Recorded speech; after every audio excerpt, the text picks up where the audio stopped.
Hello, we're gonna talk about the Lebesgue integral. Okay, so to start this off, we're going to talk about what a simple function is. A simple function is a function that has a finite number of values and it is typically measurable. Most people use it as a measurable function, and it helps us when reasoning, theorizing, and proving in an easier manner. They're like step functions, and in fact, every step function is a simple function. I've done this to explain better what a simple function is, the methods of getting it. So here, example, say we've got a limits of 0 to 1, and the function would be this, piecewise function, f of x equals 1 if 0 is smaller or equal to x, and x is smaller or equal to 1/2. So we've drawn that here. It's smaller, x is bigger than 0, and it's or equal to 0, and is smaller or equal to 1/2. And then the second one, 2, is in the 2, and is 1/2 is smaller than x. Sorry, x is bigger than 1/2, and at the same time is smaller or equal to 1, so it ends there. So that's as an example of a simple function, basically.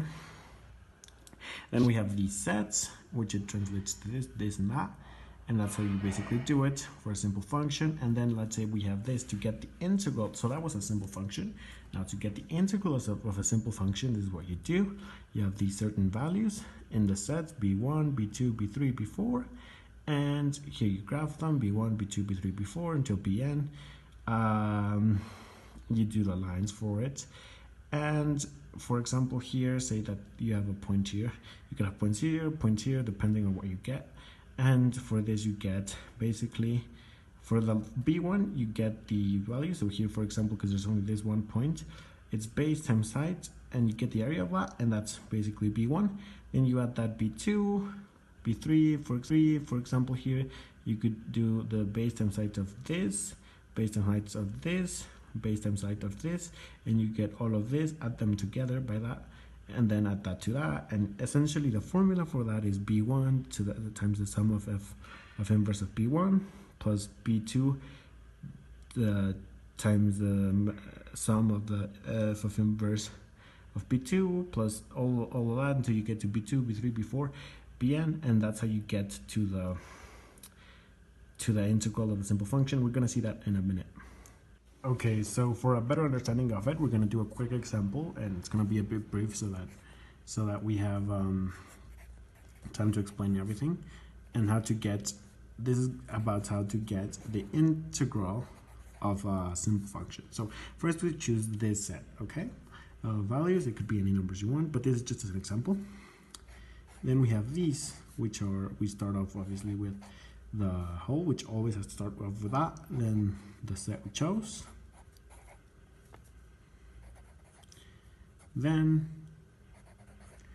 another set, oh wait, this I think could be a 4 better, then another set, 4 and 6, okay? So that's the sets we've chosen. Then in comes the sum, which of void equals to 0. Then the sum, it's always going to equal to 0 of a void. Then 2, 4, and 6, the ones that we've chosen. And we could to make the sum of this, we could do it however we want. But in this case, to measure it, we're just going to do 2, 4, 6. It's 3 numbers, so we're going to put 3 in. That's how you can do it. Then 4, and that's 1. Again, the same reason. And 2, 6 equals 2 for the same reason. Okay. Then we're gonna choose a limit, and so for that we're gonna use 0 and 1 just to make it easier for this example. And so basically, with that being said, we're gonna choose 3 values. So basically, as we're gonna choose 3 values, so 0, 1, 3 values, so f of 2, because we have 3, so f, which is these 3 values, so f of 2 equals 0. It's between these two numbers. We could choose whichever we want, but in this case we're going to choose f of 2 equals 0, then f of 4, let's say it equals 1, and f of 6, let's say it equals 0, okay? And then when we graph it, okay, so to start it off, 2, 4, 6, okay, So 2, 0, so here 4, 1, and 6, 0. That's how we do it. And now we get the integral by summing the values. So we started off with f of minus 1, 0. This equals to 0, so that's that. Then 0, this to 6. This is equal to 0 as in here. Where is it? Here. Then this equals to 2, so that's gone. No, that's equal to 1. And no, that's 2. Sorry, that is a 2. Then we have a 1, 4, and that is equal to a 1. And so basically we add them up all together, and the thing it gives us is 2 plus 1, 1 equals 1, and that's how you get the integral for a simple function. We just add them all together. 0 does cancels out because it's 0, 0, 2, 0, 1, 1 equals 1. So how do we approach a non-negative function through a simple function? This is actually thanks to the Lebesgue integral, of course, because we can actually, with a step function that we learned that is a simple function, we can create kind of like the pattern of the original function, meaning the non-negative function. We could create this, and it could be like kind of easier. So that's how it gets it gets approached through a step function. I will give you an example to make it clear, a little bit more clear. So this is the example that I did. Okay, this is the function f of x equals, x plus 4. Okay, so that's my example, that's my non-negative function. And I graph it, I graph it, and then I obtain the domain and the range of it. Then I divide it into the pieces that I want. For example, I wanted 3 pieces, 1, 2, 3. I divide it, and then okay, so after I divide it, I kind of take the pieces of it, and I do it, or I did it in another graph to make it a little bit easier to watch. So what I did was, from the domain and the range, I took a little piece of it, like this one, and this one. That's my step function. As you can see, I did that, and it actually kind of looks like my original function and my original graph. That's how I did it. That's like the step function, this one. And it looks like the original, as I said. And then now we're gonna make some approximations, but these approximations are gonna be useful for the next question. How do we obtain the integral of a non-negative function? And as I said before, with the previous exercise that I showed you, it's kind of doing that, and also with the approximations done by the step function. Those approximations, we're gonna work with their limits. Okay, the limits from the approximations we did. Those limits are gonna define the integral of my non-negative function.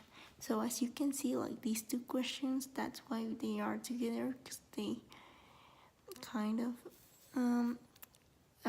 help each other to get the result of each other. And now I'm gonna show you an example with another function to do these approximations and show you like the integral.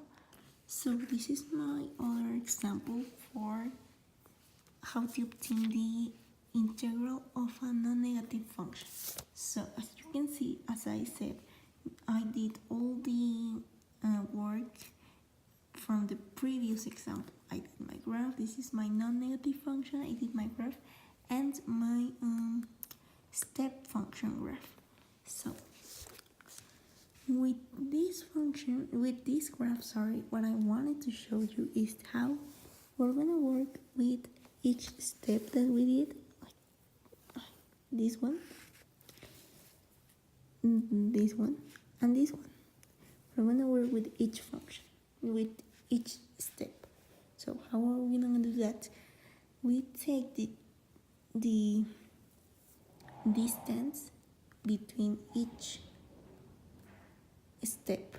Like for instance, this step distance would be from -2 to minus square root of 3.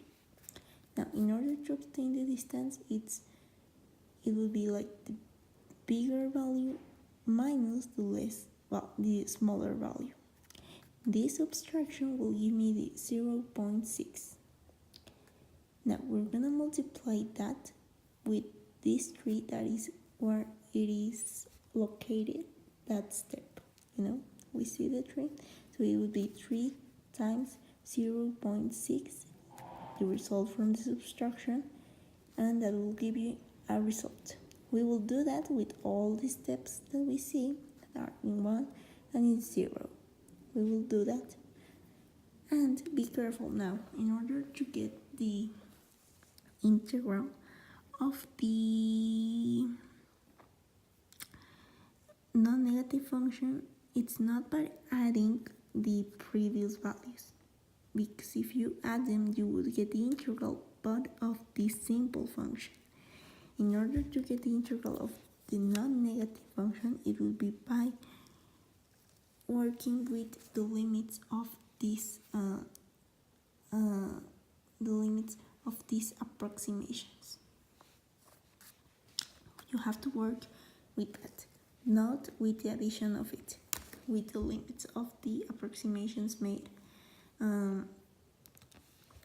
But since it's a little bit of a long process, and we don't have like the time to do it, you just have to get the idea of working with limits of the approximations. Number 5. How do we obtain the integral of a general function? With Lebesgue, we can calculate whichever function, but it does it with simple functions or rectangles mattering in the measurement of the base. Just as Riemann's, but instead of vertical rectangles mattering in the height, the measurement matters in the height of the base. In this case, we are sectioning the rectangle, the range, instead of the domain. Like instead of working with x, we work with y. I'm gonna read the next steps to solve some examples. Number 1, decide the domain. Number 2, make the sigma algebra of the domain. Number 3, assign values to the element of the sigma algebra, having coherence with the values given. Number 4, determine your range, maximums and minimums. Number 5, do another sigma algebra in order to do the inverse image values, to know what value will they take. Number 6, assign values to the sigma algebra that are in your range. Number 7, do the inverse image according to the values and the last sigma algebra you made. Number 8, substitute the intervals with the value of the step 3 and solve. Number 9 and last one, calculate the limit. So, the motivation. The Lebesgue integral extends the integral to a larger class of functions. It also extends the domain on which these functions can be defined. It is named after Henry Lebesgue, that was born in 1875 and died on 1941, who introduced the integral Lebesgue in 1904. But in the general function, we are able to take the negative and non-negative part of a non-simple function. Definition.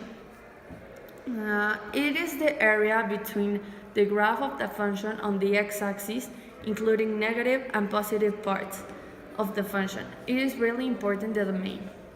Next, 2 examples. Now I'm going to teach you how to solve a general function with Lebesgue integral. The first step you have to do is determine your domain. In this case is 0 to pi. Then you have to do a sigma algebra and assign values to every single set you have.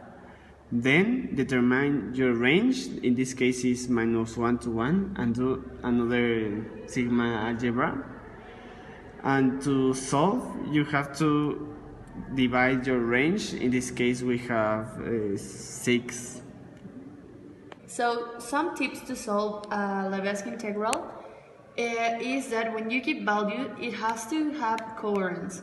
Also, the more time, the more divisions you do, so you have more rectangles, it's a more precise result. And basically, what you are doing here is that you are taking the area of the little rectangles that you created here. So here's our result. The Lebesgue theory is motivated for the fields where a Riemann understanding will not suffice for the strong mathematical basis. Therefore, it may seem that the Lebesgue theory has only certain practical applicability, but the truth is that the theory holds true till these days. Also, Riemann demands a more constraining set of assumptions.